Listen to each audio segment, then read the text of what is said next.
Next up, we have Adrian Pickar. Adrian is from Frederick, Maryland, and is passionate about helping people by studying viruses.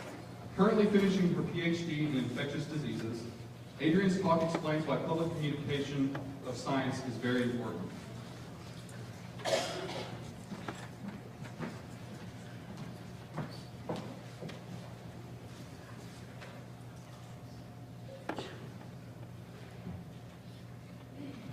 Science is all around us.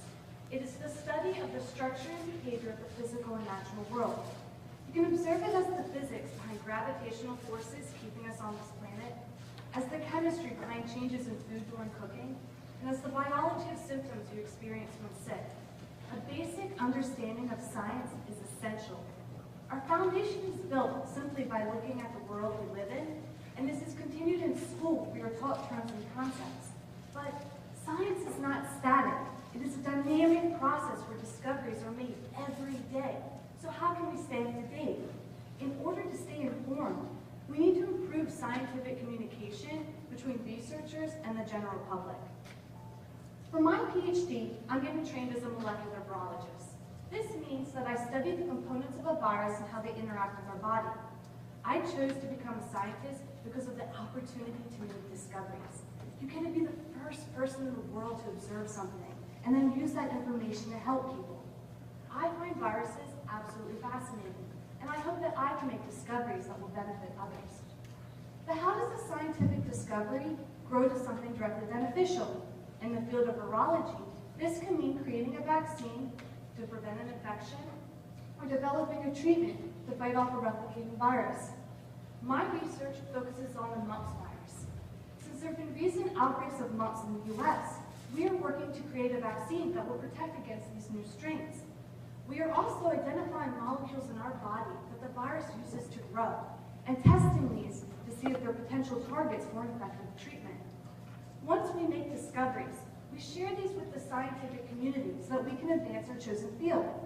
This is done through conference presentations as well as publications in peer-reviewed journals. But how can the public get this information? Family physicians are often the most direct source of information, of medical advancements, but they have to stay up to date across many topics. Since scientists are trained as experts in their research niche, they can help communicating with the public by pulling out the most relevant information and then making this more available. But you may be asking yourselves, why should I care about medical advancements? Or why should I take the time to learn new science concepts? Well, one reason is that as a voter, you have the opportunity to choose candidates who will influence decisions made about things like research funding, laws, and health policies. A second reason is because you have to make decisions that influence public health. Specifically in my field of research, these decisions involve vaccination. Not only must you decide about your own adult vaccination, but if you have kids, then you have to make decisions about their childhood immunizations. And public health is a group effort. The science and the research behind the vaccines available today is amazing. But the other side is the group efforts of communities to receive them so that infections can be reduced. And the best example of this is smallpox.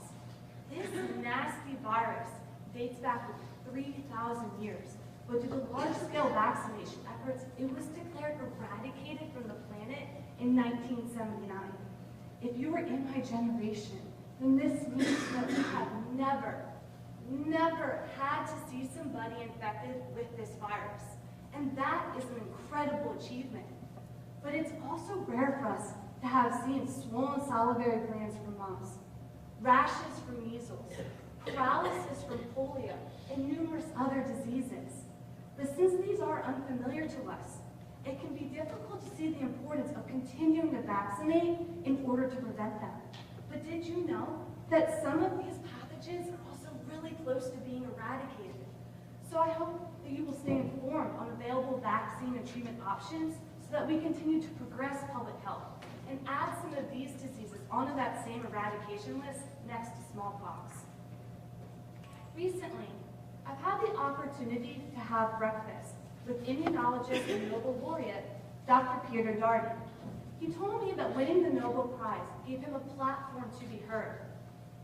He has helped to improve scientific communication with the public by writing a book in a question and answer format that explains things like the immune response and vaccination. It was during our conversation that I became truly inspired to start doing my part by setting the story straight on the virus that I research. Mumps virus, along with measles and rubella, are all components of the MMR vaccine. Since the late 90s, there's been much debate and concern over whether this vaccine causes autism. However, no scientific evidence has ever showed an association. So, to highlight the importance of proper scientific communication, I'm going to share the history of this controversy with you today. The multi-component MMR vaccine was first licensed for use in 1971. So, where did its association with autism begin?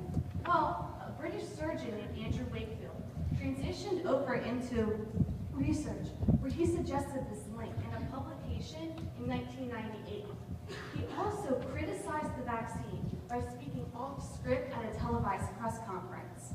So his claims made it essential to investigate vaccine safety. And so additional studies were done, including ones that covered over 500,000 children. Then a panel of experts reviewed all the known MMR data, and they concluded, though, that there was no link because no danger had been found. So this should have ended the controversy. However, it actually gained momentum outside the scientific field due to wide media coverage. It became the biggest science story in 2002. And even with the expert panel's conclusion, you can see that lots of headlines out there were still supporting a link. But despite the scientific evidence, these headlines had already raised fear. And this fear actually caused a reduction in vaccination rates that helped lead a rise in measles cases in the UK. But all these red flags and all the publicity did cause an investigation to be done. And in 2004, Wakefield was found to have received money from lawyers who were seeking evidence to use against vaccine manufacturers. So 10 of his 12 co-authors formally retracted their interpretation of the data, and they suggested that further scientific investigation was needed.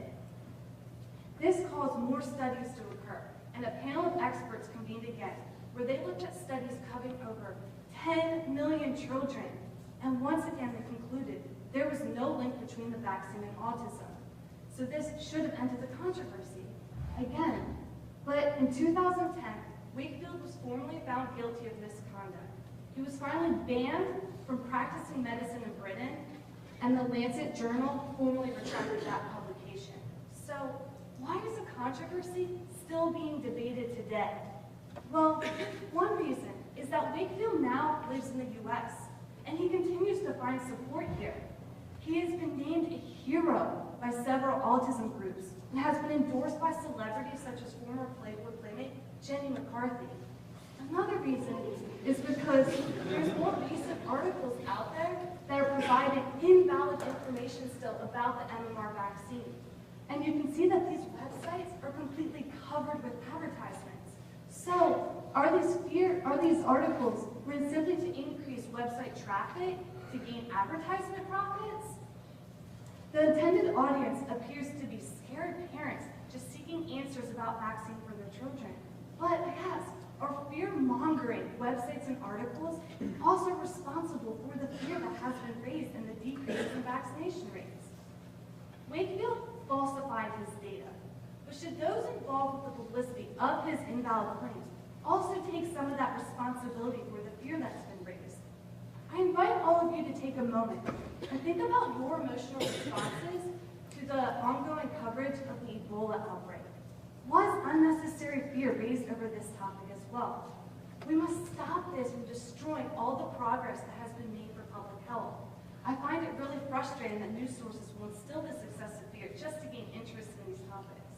But I wanted you to know, though, that safety studies were needed and mandatory after Wakefield's original claims. But once all the follow-up studies happened and no association was found between the vaccine and autism, the debate should have been put to rest. I hope that we are able to move forward on this topic so that the autism community can use resources and funding in more beneficial ways, such as finding the cause of autism or discovering possible cures. And I want you to know that I am not standing up here today to tell you to take or not to take a vaccine. I'm trying to inform you of the importance of understanding science so that you can make the right decisions for yourself. Specifically with my research interests in moms, I want to emphasize the importance for parents to review resources so that they can make the right decisions for their children. And I hope that scientific communication continues to be improved so that this is easier for everyone. I advise you to look at resources done by reputable sources, such as the World Health Organization and the CDC. Vaccines are great because they give us the opportunity to prevent infectious diseases. So I ask that you invest time into understanding what those options are. This is so critical, and I can't emphasize this enough, because your decisions about vaccines are not only influencing yourself, but they influence the health and the wellness of the lives of every single person around you. Thank you.